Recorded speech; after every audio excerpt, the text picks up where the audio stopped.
I couldn't help but notice there's a giant boat over there. Oh, yes. Well, let's go. Yes. Right. Many churches with nautical, maritime connection have what are sometimes called votives in them, ways of remembering things. And this is to enable us to remember the Mayflower, because the captain of the Mayflower, Christopher Jones, is buried in the churchyard. People say, well, where's he buried? He says, in the churchyard. Okay. He died in 1621, and we think that in those days, people didn't have gravestones. And in any case, after 400 years, you'd be lucky if one survived. And really, how would people in those days have regarded Christopher Jones as having any importance? Well, he took the Pilgrim Fathers to America, but there's a lot of that went on. Yeah. Why was that particular journey important? So, I mean, nobody knew in those days that, America would become infamous. But the thing about the Pilgrim Fathers is that when we look at the memorial in the churchyard, which you thought was a woman, but is in fact a man, it'll tell us a story underneath about the Pilgrim Fathers. So this is St. Christopher, as a memorial to Christopher Jones, Christopher, the patron saint of travellers. Yes. The script on the plinth, which goes all the way around. In fact, you've got to walk all the way around a number of times to read it. Yes, I did, yeah. So St. Christopher, the patron saint of travellers, always shown to be carrying the Christ child, is depicted, of course, walking through water, through a river usually. That looks as though it's in the shape of a boat. He's looking eastward because that's where the river opens out to sea. So the plinth makes it clear that Christopher Jones was both the captain and part owner of the Mayflower. He wasn't really connected with the Pilgrim Fathers, as far as we know, though I have heard it said by a local historian that he would have known the priest here quite well, who would have been sympathetic to the Pilgrim Fathers, believe it or not. Okay. That they weren't all religious people who wanted to leave, but it also took people who were going to America to make money, their fortune. People come in here and say, this is where the Pilgrim Fathers went to church. Okay. Right? Wrong. Okay. Right? This church wasn't here in 1620. There was a previous one. And the Pilgrim Fathers would not have wanted to set foot in this church. That's why they're going to America. The whole point of going to America was that they did not want to be forced to go to church because the rules in 1620 said that everybody must go to church, Church of England. If not, you get a fine.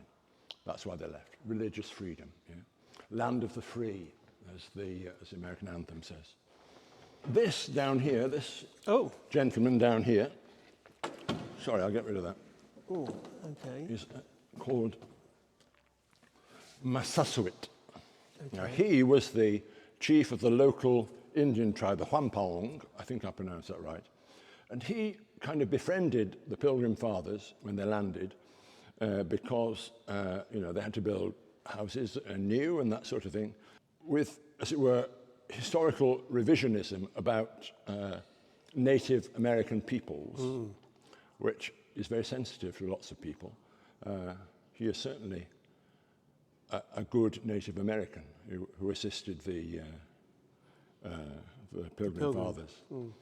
And the stories of so-called cowboys and Indians, etc., of later vintage is best forgotten by liberal-minded people like me. When would this have arrived in the church? This would have arrived in the church during the incumbency of my predecessor. Okay, so fairly recently. Yeah. And do we think it's you may not want to accurate? record this, but he bought this from a man in a pub. And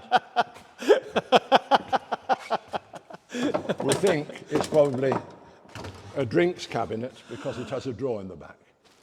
And also a lock here that we can't open, but we've moved it and it's not full of bottles. Okay.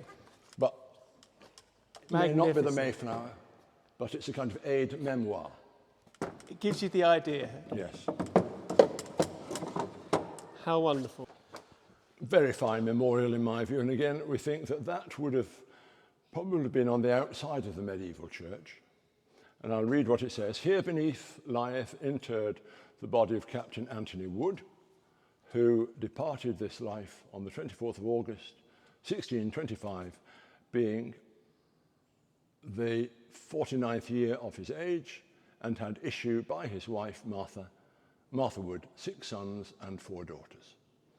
So he's a ship's captain. yeah, contemporary with the Mayflower, and that's why this memorial was put there. Christopher Jones, Master of Port Partuna, etc.